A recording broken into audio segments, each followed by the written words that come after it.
வணக்கம் நண்பர்களே. நம்ம மனசுல வர ஒவ்வொரு எண்ணத்துக்கும் எவ்ளோ பெரிய சக்தி இருக்குன்னு என்னைக்காவது யோசிச்சு பார்த்திருக்கீங்களா? சும்மா ஒரு சின்னதா நம்ம மனசுல தோன்ற ஒரு நெனப்பு இப்படி ஒரு பெரிய அளவிட முடியாத சக்தியா மாறுதுங்கிறத பத்தி தான் நாம இன்னைக்கு பார்க்க போறோம். வாங்க இதுக்குள்ள கொஞ்சம் ஆழமா போலாம். பாருங்க, இந்த முழு விஷயத்தோட ஆணி வேரே இந்த வரிதான். ஒரு எண்ணம், அது இறைவனுக்கு பிடிச்சதா ரொம்ப தூய்மையா நம்ம மனசுல உருவாகும்போது அது வெறும் ஒரு சிந்தனையா மட்டும் இருக்கறதில்ல, அது நல்லது செய்யறதுக்கான ஒரு உண்மையான பலத்தை பெறுது. இதுதான் நம்மளோட இந்த தேடலோட முதல் படி. சரி, முதல்ல எண்ணத்தோட இந்த உள்ளார்ந்த ஆற்றலை பத்தி பார்க்கலாம். இறைவனோட இணைஞ்ச ஒரு தூய எண்ணங்கிறது சும்மா காத்துல கரைஞ்சு போற வார்த்தை இல்லைங்க. அது நன்மையை உருவாக்குற ஒரு செயல் சக்தி. அந்த சக்தி எப்படிப்பட்டதா இருக்கணும் தான் நம்ம இப்ப பார்க்க போறோம். இங்கதான் ஒரு முக்கியமான கேள்வி வருது இல்லையா? நம்ம எண்ணங்களுக்கு இவ்ளோ பெரிய சக்தி இருக்குதுன்னா, அப்புறம் ஏன் நம்மளோட அன்றாட வாழ்க்கையில அந்த சக்தியை நம்மால முழுசா உணர முடியல? நம்மளோட நிறைய எண்ணங்கள் ஏன் ரொம்ப பலவீனமா ஒண்ணுமே இல்லாத மாதிரி தோணுது? இதுக்கான விடைய அடுத்து பார்க்கலாம். சரி, அந்த கேள்விக்கு பதில் அது இங்கதான் இருக்கு. மனதின் நோய்கள்.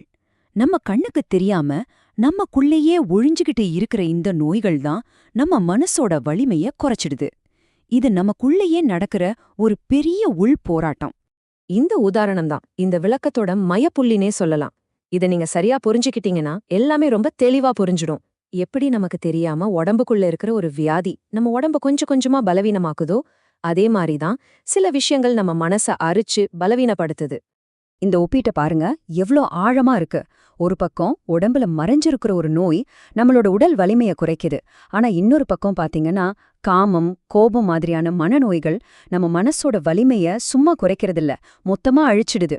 இதுங்க வெறும் நெகட்டிவ் ஃபீலிங்ஸ் இல்லைங்க, நம்ம மன ஆற்றல உறிஞ்சுற உண்மையான நோய்கள் மாதிரி. அப்போ பாயிண்ட் என்னன்னா, இந்த மனநோய்கள் தான் நம்மளோட எண்ணங்கள் அதோட முழு பலத்தோட முழு சக்தியோட வெளிவர்றத தடுக்குது.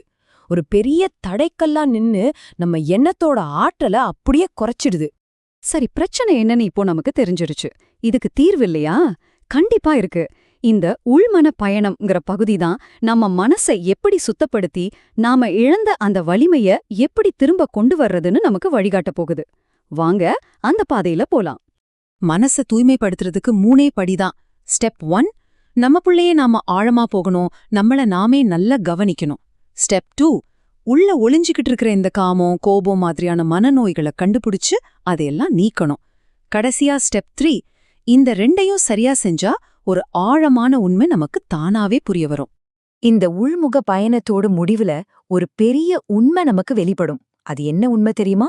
அந்த உண்மைதான் நம்ம எண்ணங்களுக்கு உண்மையான அசைக்க முடியாத சக்தியை கொடுக்க போகுது. இது ஒரு மிகப்பெரிய மாற்றத்தோட தொடக்கம். இப்போ நாம இறுதி பகுதிக்கு வந்துட்டோம். இதுதான் கிளைமேக்ஸ்னே சொல்லலாம். இப்படி சுத்தப்படுத்தப்பட்ட ஒரு மனசு எப்படி உலகத்தையே மாத்துற அளவுக்கு சக்தி வாய்ந்த எண்ணங்களை உருவாக்குதுன்னு நாம இப்போ பார்க்க போறோம். இது வெறும் தனிப்பட்ட ஒருத்தரோட மாற்றம் இல்ல, அது உலக அளவுல தாக்கத்தை ஏற்படுத்துற ஒரு விஷயம்.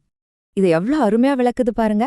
ஒரு தூய எண்ணம்ங்கிறது வெறும் நினைப்பில்ல, அது வெளி உலகத்துல இருக்கிற பொருட்களோடையும் மற்ற உயிர்களோடையும் கனெக்ட் ஆகுற ஒரு சக்தி. அந்த எண்ணத்தோட வலிமைக்கு ஏத்த மாதிரி வெளி உலகமே நமக்காக வளைஞ்சு கொடுக்கும். அது மட்டும் இல்ல, அந்த நல்ல எண்ணம் மத்தவங்க மனசுலயும் போய் ஆழமா பதியும். கடைசியில ஒரு வட்டம் மாதிரி அது நமக்கே திரும்ப நன்மையா வந்து சேரும். தாயுமானவரோட இந்த வரிகள்ல எவ்வளவு ஒரு ஆழம் பாருங்க. தூய்மையான எண்ணத்தோட உச்சகட்டம் இதுதான். உன்னோட அருளால என்னை காப்பாத்துறத உன்னோட கடமைன்னு நான் உறுதியா நம்பி உன்னை கும்பிடுறேங்கிற இந்த எண்ணத்துல முழுமையான நம்பிக்கையும் சரணாகதியும் இருக்கு. இந்த மாதிரி ஒரு எண்ணத்துல தான் அளவிட முடியாத வலிமை பிறக்குது. சரி, இந்த விளக்கத்தோட கடைசியில நான் உங்ககிட்ட ஒரு கேள்வி கேக்குறேன். இன்னைக்கு இந்த நிமிஷம் உங்க மனசுல தோன்ற எண்ணத்துக்கு என்ன வலிமை இருக்கு? அது இந்த உலகத்துல ஒரு நல்ல மாற்றத்தை உருவாக்குற சக்தியோட இருக்கா?